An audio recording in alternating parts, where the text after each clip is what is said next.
Hello বন্ধুরা, নিয়ে এলাম আবারও একটা মিনি ব্লগ। তো চলো স্কিপ না করে প্রথম থেকে শেষ পর্যন্ত দেখতে থাকো। আজকের ইভিনিংয়ে ছিল চাউমিন, মানে চিকেন চাউ।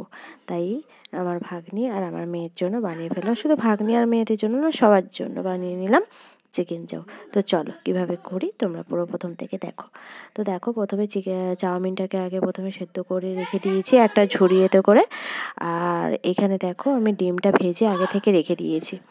তারপরে দেখো এখানে সব রকম সবজি আছে, গাজর, ক্যাপসিকাম, তারপরে বাঁধাকপি, বিনস সব কিছু আছে। সবজিটাকে আগে আমি ভেজে নেব।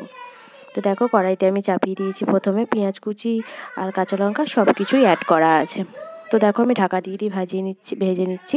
আর এখানে দেখো আমি চিকেনগুলোকে আমি ভালো করে ফ্রেশ করে ধুয়ে নিয়েছি, আর একটু ছোট ছোট করে নিয়েছি। একটু লেবুর রস, নুন আর একটু হলুদ মাখিয়ে আগে থেকে রেখে দিয়েছি। তো চলো আগে সবজিটা ভেজে নিয়েছি। দেখো ডিম আর সবজিটা আমার ভাজা হয়ে গেছে ভালো করে, হালকা নুন আর একটু হলুদ দিয়ে ভেজে নিয়েছি ভালো করে। তারপরে আমি চিকেনটা ভাজতে বসিয়ে দিয়েছি। তো দেখো চিকেনটা আমি ভাজতে বসিয়ে দিলাম। দেখো ভালো করে আমি চিকেনটা ভেজে নেব, একদম হালকা লাল করে ভেজে নেব। তারপরে এর সাথে আমি মশলাগুলো অ্যাড করব। তো দেখো মশলাগুলো একটুখানি ভেজে নিয়েছি। আর এখানে দেখো সব রকম মশলা আছে, গুঁড়ো মশলা অ্যাড করেছি।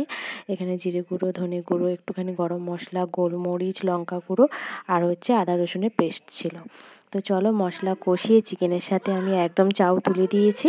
তো ভালো করে মিক্সড করে সয়া সস দিয়ে ভালো করে ভাজা ভাজা করে নিয়েছি। তো কেমন দেখতে লাগছে প্লিজ তোমরা জানাও।